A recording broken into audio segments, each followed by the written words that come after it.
السلام علیکم ورحمۃ اللہ وبرکاتہ۔ معزز ناظرین کرام، شفیق بزرگوں اور عزیز ساتھیوں، تعارف کتب تاریخ کے اس اسپیشل پروگرام اور ایپیسوڈز میں آپ حضرات کا استقبال ہے۔ اور آج جیسا کہ آپ حضرات بخوبی واقف ہیں کہ آج کی ہماری چوتھی نشست اور کتب کے اعتبار سے یہ تیسری کتاب آج آپ کے سامنے لے کر کے حاضر خدمت ہوا ہے۔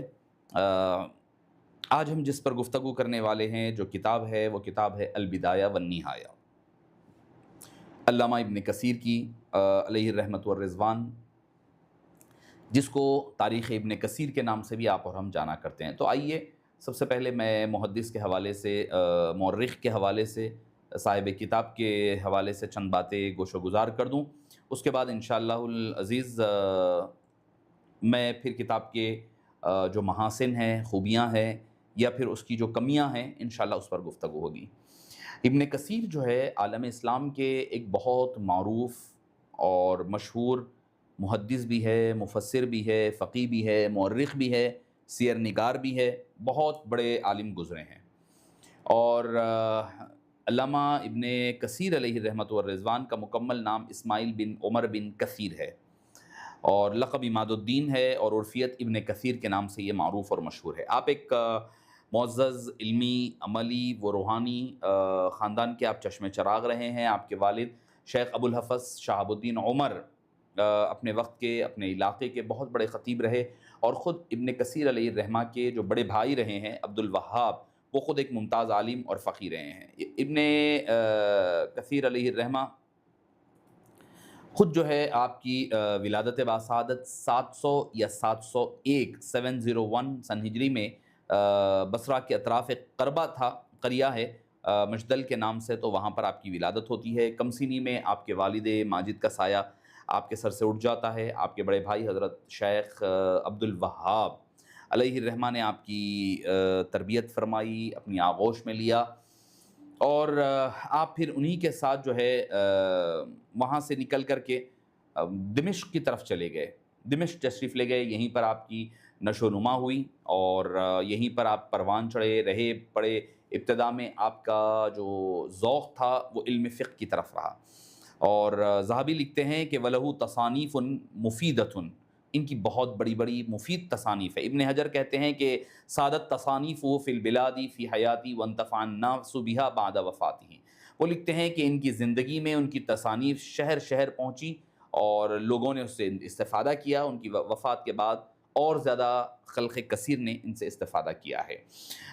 علامہ ابن کثیر علیہ الرحمۃ والرضوان کے حوالے سے اگر ہم دیکھیں تو آپ کا جو ہے ولادت باسعادت کے بعد آپ تیسرے یا چوتھے سال میں ہی تھے، آپ کے والد ماجد دنیا سے گزر گئے، اور آپ کے معروف اساتذہ میں آپ نے اپنے بڑے بھائی صاحب کے علاوہ شیخ برہان الدین ابراہیم بن عبد الرحمن فیرازی، معروف بھی ابن فرکاح شارح تنبیہ جو ہے، اور شیخ کمال الدین قاضی شبیہ کے سے علم فقہ حاصل کیا۔ اور طالب علم کو جس فن کو حاصل کرتا، اس فن کی کوئی نہ کوئی مختصر کتاب اسے زبانی یاد کرنا ہوتا تھا۔ اس دور کا ایک طریقہ کار تھا۔ چنانچہ آپ بھی فقہ کی جو فقہ شافعی کی کتاب ہے کہ التنبیہ فی فروع الشافعیہ، جو شیرازی کی جو کتاب ہے، اس کو یاد کیا، حفظ کیا اور سنایا۔ اور اصول فقہ میں آپ نے ابن حاجب المالکی علیہ الرحمہ کی مختصر کو یاد کیا۔ اصول کی کتابیں آپ نے شمس الدین بن عبد الرحمن اصفہانی کی مختصر ابن حاجب کی کتاب پڑھی تھی۔ تو فن حدیث کی تکمیل آپ نے اپنے معروف اساتذہ سے کی، جن میں قابل ذکر جو ہے کئی اور علماء کرام ہے۔ سماع الحجاز والطبقیہ، یعنی طبقہ علماء سے آپ نے بہت استفادہ اور سماع کیا ہے۔ عیسیٰ بن المطعم، بہاؤالدین ابن عساکر، عفیف الدین اسحاق بن یحییٰ الامدی، اور بدر الدین محمد بن ابراہیم، ابن سویدی، ابن رضا، حافظ مزی، اور ابن تیمیہ آپ کے اساتذہ میں شامل ہے، حافظ ذہبی، اور عماد الدین محمد بن الشیرازی۔ یہ آپ کے اساتذہ کرام ہیں۔ لیکن ان تمام حضرات میں سب سے زیادہ جس سے آپ نے استفادہ کیا وہ تھے جمال الدین یوسف الشافعی علیہ الرحمہ سے۔ اور بہرحال آپ نے حافظ مزی کی سے نے خصوصی تعلق کی بنا پر اپنی صاحبزادی آپ کے نکاح میں دیا۔ اس رشتے کے بعد شاگرد و استاد کا رشتہ اور زیادہ مضبوط ہو گیا، اور پھر آپ نے ابن تیمیہ وغیرہ سے بھی بہت کچھ علم حاصل کیا اور ان کی صحبت میں بہت عرصہ گزارا۔ ابن کثیر علیہ الرحمہ کے بارے میں اگر آپ دیکھیں تو ملتا ہے کہ آپ کو علم حدیث کے علاوہ فقہ میں، تفسیر میں، تاریخ میں، عربیت میں بھی اللہ نے کمال عطا فرمایا تھا۔ اماد الحنبلی ابن حبیب سے نقل کرتے ہیں کہ انتہت الیہ ریاست العلم فی التاریخ والحدیث والتفسیر، وہ کہتے ہیں کہ ان پر علم تاریخ اور حدیث تفسیر میں ریاست علمی ختم ہو گئی، اور بڑی اللہ تعالیٰ نے بڑی کمال کی شخصیت آپ کو عطا فرمائی تھی۔ آپ بعض مسائل میں ابن تیمیہ سے بہت متاثر رہے، اور جو ہے بعض معاملات میں آپ نے ابن تیمیہ سے بھی مخالفت کی ہے۔ اخیر عمر میں جو ہے بینائی چلی گئی تھی، اور شعبان کی 26 تاریخ کو 774 سن ہجری میں آپ کی وفات ہوئی، اور مقبرۃ الصوفیہ میں اپنے استاد ابن تیمیہ کے پہلو میں دفن کیے گئے۔ تو آپ اندازہ لگائیے کہ ابن تیمیہ کا بھی معاملہ یہی تھا، اور اپنے ابن کثیر کا بھی معاملہ۔ ابن کثیر کے بارے میں تو یہ ہے کہ ابن کثیر چاہے وہ اہل حدیث حضرات ہو یا سنی ہو یا وہابی ہو یا دیوبندی، ہر ایک کے پاس قابل اعتبار مانے جاتے ہیں اور ایک دلیل مانے جاتے ہیں۔ ابن تیمیہ کا معاملہ یہ ہے کہ ساری زندگی عقائد اہل سنت والجماعت سے مختلف ہی رہے، کئی معاملات ایسے رہے جو سب سے الگ جدا رہی، مگر جب بات آئی انتقال کے بعد تو کہنے لگے کہ جب میں مر جاؤں تو جو ہے مقبرۃ الصوفیہ، صوفیہ کرام کا جو مقبرہ، جو قبرستان ہے، اس میں مجھے دفن کرنا۔ اور جب ہمارے حضرت ابن کثیر علیہ رحمہ کی بھی وفات ہوئی تو انہوں نے بھی کہا تھا کہ انہی کے پہلو میں مجھے دفن کیا جائے۔ تو بہرحال آپ کے پسماندگان میں 2 صاحبزادے بڑے نامور رہے، ایک زین الدین عبد الرحمن اور دوسرے بدر الدین ابو البقا۔ یہ پائے کے محدث رہے ہیں، اور پائے کے جو ہے اپنے وقت کے بڑے بڑے نامور علماء کرام میں ان کا شمار ہوتا ہے۔ آئیے میں آپ کی تصانیف کے حوالے سے مختصر سی گفتگو کر کے عنوان پر آ جاؤں، چونکہ البدایہ والنہایہ ایک اہم کتاب ہے اور اس پر ذرا تفصیلی تبصرہ بھی ہوگا، تو اسی لیے سب سے پہلی چیز آپ نے تفسیر القرآن، جس سے متعلق حافظ سیوطی لکھتے ہیں، اس طرز پر میں نے دوسری تفسیر لکھی ہوئی نہیں دیکھی۔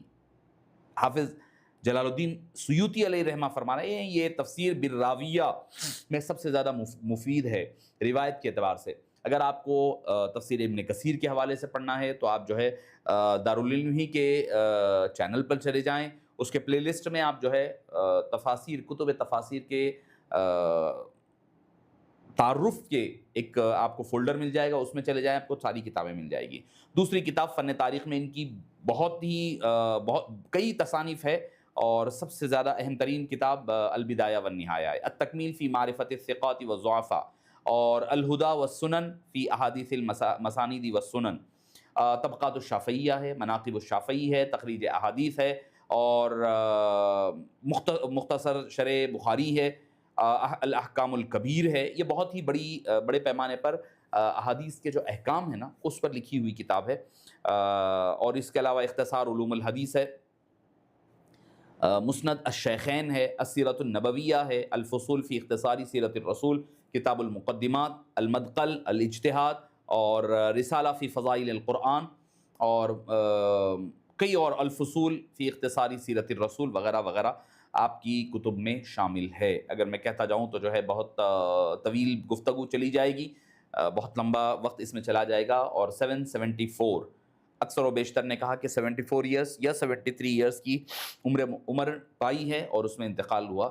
یہ 8ویں صدی ہجری کے ایک عظیم عالم دین، ایک ممتاز عالم دین رہے ہیں۔ آپ نے تفسیر میں، فقہ میں، تاریخ میں، سیرت میں، تراجم میں ماہرانہ فنی ادراک اللہ نے عطا فرمایا تھا۔ اپنے ہم عصر علماء میں، کمپینینز میں یہ ممتاز شخصیت مانے جاتے ہیں۔ تو اب آئیے اپنی بات آتی ہے کہ سیرت النبوی کا حصہ عام تاریخی کتاب کے تقریباً جو ہے اگر آپ دیکھیں گے تو علامہ ابن کثیر کی یہ سب سے معروف اور سب سے زیادہ لوگوں نے اس سے استفادہ کیا، اور اس کو جو ہے اگر آپ مان لیں تو یہ مستند ترین کتاب مانی جاتی ہے، مستند ترین کتاب تصور کی جاتی ہے۔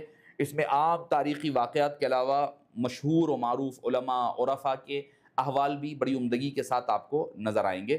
البدایہ والنہایہ جو ہے کم و بیش 21 ابواب یا حصوں پر مشتمل ہے، یعنی پارٹس میں یا اقساط میں اس کو تقسیم کیا جاتا ہے۔ اب آئیے، چونکہ یہ ابتدا سے ہی آغاز ہوتا ہے، البدایہ والنہایہ کا بھی آغاز جو ہوتا ہے ہمارے ابتدا سے، یعنی حضرت، کیونکہ ہر کسی نے یہی کیا ہے کہ ابتدا سے آغاز کیا، کہاں سے؟ حضرت آدم علیہ السلام سے لے کر آئے ہیں، تو لہٰذا آپ اس چیز کا اندازہ لگا سکتے ہیں کہ کم و بیش جتنی کتابیں آپ کو ملے گی وہ ہر ایک کا مبدا اور آغاز یہیں سے ہونے لگے گا۔ اچھا، اس میں تخلیق کائنات، انبیاء کرام کے قصص، سیرت النبی صلی اللہ علیہ وسلم اور خلفائے راشدہ سے لے کر 8ویں صدی سن ہجری تک، 800 سال تک سمجھیے آپ، 774 میں ہوا نا، تو وہاں تک آپ نے ساری چیزوں کو آپ نے جمع کیا ہے۔ اور اس کے علاوہ سیرت النبی اور تاریخ اسلام کے مطالعے کے لیے ایک یہ بنیاد فراہم کرتی ہے، یہ بہت اہم کتاب ہے اس اعتبار سے۔ البدایہ میں کائنات، آسمان، زمین، آسمان، کائنات، مریخ، زمین، فرشتوں، حضرت آدم، ان تمام تخلیقات پر تفصیل سے تذکرہ ملے گا۔ دنیا کے خاتمے، قیامت کی نشانیوں اور آخرت کے احوال بھی آپ کو اسی میں نظر آئیں گے۔ یہ نہ صرف ایک اسلامی تاریخ بلکہ انسانی تاریخ کا ایک انسائکلوپیڈیا، جامع علمی ورثہ ہے، جس میں ابن کثیر نے تاریخی واقعات کو قرآن و سنت کی روشنی میں جمع فرمایا ہے۔ اب آئیے، میں آپ کو اس کی جو البدایہ والنہایہ کا جو سب سے بہترین جو پارٹ ہے، سب سے بہترین حصہ ہے، وہ حضور پاک صلی اللہ علیہ وسلم کی سیرت پاک کو جو انداز سے انہوں نے پیش کیا ہے نا، اس پر چند آپ کو اہم نکات آپ کے گوش و گزار کرنے کی سعادت حاصل کروں گا۔ اور انہوں نے اس سیرت النبی کو کم و بیش 1900 صفحات پر لکھا ہے، 1900 صفحات پر صرف سیرت لکھی ہے انہوں نے، سیرت نبوی صلی اللہ علیہ وآلہ وسلم۔ اچھا، سیرت النبی پر بھی یہ بڑا ماخذ مانا جاتا ہے اور کئی پہلوؤں کو انہوں نے ذکر فرمایا ہے۔ سیرت النبی میں وارد سیرت النبی کے متعلق ابواب کی تدوین، ترتیب، حافظ ابن کثیر کا منہج کچھ حوالوں سے مختلف ہے، دوسرے آپ سیر نگاروں سے مختلف نظر آئے گا۔ ان کا امتیازی نشان اور امتیاز یہ ہے کہ جب سیرت النبی کا تذکرہ کرتے ہیں، کوئی واقعے کا ذکر کرتے ہیں، سب سے پہلے قرآن کی طرف رجوع کرتے ہیں، یہ انداز ہے ابن کثیر کا۔ پھر اس کے بعد سیرت النبی کی ابتدا سورہ انعام کی آیت اللہ اعلم حیث یجعل رسالتہ سے کیا۔ مغازی رسول میں غزوہ بدر کے واقعات شروع کرنے سے پہلے یہ وَلَقَدْ نَصَرَكُمُ اللَّهُ بِبَدْرٍ وَأَنْتُمْ أَذِلَّةٌ درج کرتے ہیں، لائے ہیں۔ اسی طرح آپ نے انبیاء کرام کے واقعات لانا ہے نا، تو ان کے 6000 مقامات پر مختلف آیات کا آپ نے تذکرہ کیا۔ اسی طریقہ کار سے ایک طرف تو ابن کثیر کی قرآن فہمی کا بھرپور احساس ہوتا ہے، تو دوسری طرف سیرت النبی کے واقعات سے گہری وقفیت کا پتہ چلتا ہے۔ ان کی دوسری خصوصیت یہ ہے، اس میں انہوں نے سیرت اور غزوات اور تاریخ کی معروف کتابوں، مشہور تفاسیر، سابقہ آسمانی کتب، فن و جرح و تعدیل کی یعنی روایات کے اعتبار سے، تراجم، نقد رجال کی فنی کتابوں کے علاوہ حدیث کے ذخائر جیسے صحاح ہے، مسانید ہے، سنن ہے، ان تمام سے ایک جگہ مواد کو جمع کیا ہے۔ آپ جب ابن کثیر پڑھیں گے نا، تو آپ کو ابن کثیر تنہا ابن کثیر نہیں نظر آئے گی، قرآن بھی ملے گا، حدیث بھی ملے گی، فقہ بھی ملے گی، کہیں کہیں آپ کو جو ہے تراجم ملیں گے، نقد رجال ملے گا، یعنی راویوں پر بحث وغیرہ، سارے فنون ایک جگہ ملے۔ علم حدیث کی فنی اختصاص کی روشنی میں اپنے مصادر سیرت کا انتخاب کیا، اور عام طور پر مورخین اور سیر نگاروں کو چنا ہے جن کی فن حدیث میں علمی ایک حیثیت رہتی ہے، جیسے ابن اسحاق، ابن ہشام، سہیلی، ابن جریر الطبری، محمد بن واقدی، ابن عساکر وغیرہ شامل ہے۔ شمائل کے حصے کا خاکہ آپ نے امام ترمذی سے لیا ہے، اور دلائل النبوت کے حصے میں امام بیہقی اور ابو نعیم الاصفہانی کی اتباع کی ہے۔ اور حضور پاک پر پہلی وحی کے متعلق سب سے پہلے تاریخ طبری سے عبداللہ بن عباس اور سعید بن مسیب کے اقوال بحث کیے، پھر اس کے بعد صحیح بخاری سے زہری وغیرہ کی روایات لیا ہے، پھر اس کے بعد حضرت عبداللہ بن جابر کی روایت، نزول وحی سے متعلق ذکر کرتے ہوئے ضمن میں تحقیق بھی فرماتے ہیں کہ نزول وحی کا واقعہ خواب کا تھا یا بیداری کا تھا۔ اس بارے میں سب سے پہلے ابن اسحاق کا نقل کیا کہ یہ خواب کا تھا، اس کے بعد زہری کا نقل کیا کہ پہلے یہ واقعہ حضور نے خواب میں دیکھا تھا، پھر یہی واقعہ دوبارہ بحالت بیداری میں پیش آیا۔